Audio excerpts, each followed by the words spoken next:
So, ito ang before ng kwarto. Ito yung makikita pagpasok ng pinto, sa side ng kama, tapos sa window. Mula sa bintana, ito naman yung itsura. Papunta sa CR. So, I'll give you some makeover tips, style inspiration, at syempre, tipid tips. You will also find out kung saan pwedeng makabili ng mura at magandang home decor items. So, ngayon, ready na ako mag-makeover ng kwarto. Tamang-tama, medyo maulan sa labas. Mas masarap maglinis pag nagme-makeover. Syempre, tanggalin muna yung mga clutter sa lugar. Kung low budget makeover lang, tapos yung dingding mo, tingin mo madilim na or madumi, pero wala ka pang budget, pang pintura, ang pwede mong gawin, i-deep clean mo. Kung magamit lang ako ng tubig, pwede mong patakan ng konting bleach. Meron lang akong mild soap, tsaka malambot na brush. So, i-deep clean lang, isa-scrub para mas lumiwanag. Kahit na hindi bagong pintura, mas nagmukhang maliwanag. Pati yung cortina, minimalist lang din, so hindi masyadong printed. Buti na lang meron na akong beige at saka white na cortina na nabili ko dati. So tatanggalin ko lang tong printed na cortina. Pagtagal kasi to umiitim din siya, nagkakadumi. So pinilinis ko, toothpaste, tapos meron lang akong damp na basahan. Pinapangpunas ko lang para pumuti.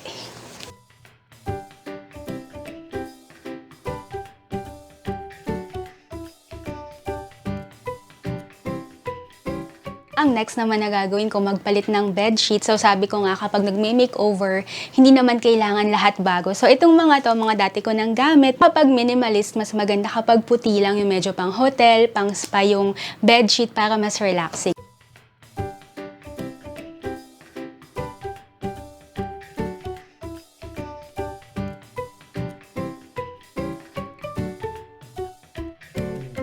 Ito naman yung mga bagong gamit na nabili ko. Bumili ako ng bagong unan na fluffy. Tapos para naman hindi sobrang puti, yung throw pillow, pwede siyang gawing accent. Tapos maganda kung meron konting texture. So merong shades of brown, nude, at saka beige.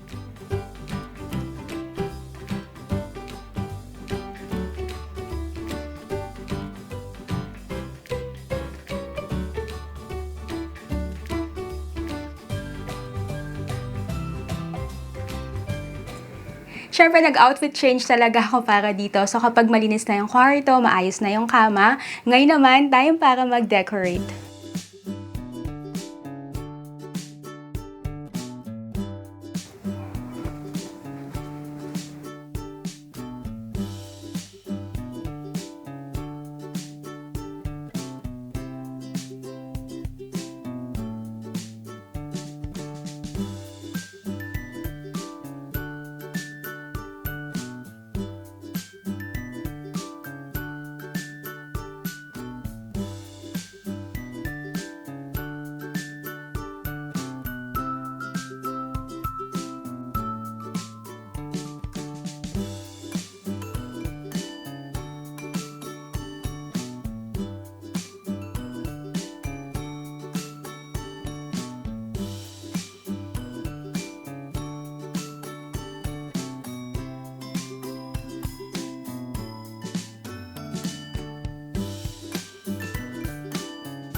So after the makeover, ito na ang itsura ng bedroom. May tip kapag magma-makeover, always be patient. Imposibleng makita mo lahat ng items na gusto mo at mura ng isang puntahan lang sa mall. So, mag-canvas, tumingin-tingin at para safe, okay din naman bumili online basta magbasa lang ng reviews bago mag-add to cart. So, ang total ng mga items na luma ko na dito sa bahay na ginamit ko lang ulit ay 9,000 pesos. Ang mga new items naman na binili ko for this makeover ay 5,500. Iba talaga ang nagagawa ng mas minimalist at mas maayos na kwarto, mas nakaka-relax. Hope you enjoyed this video. Don't forget to subscribe for more videos like this. Bye!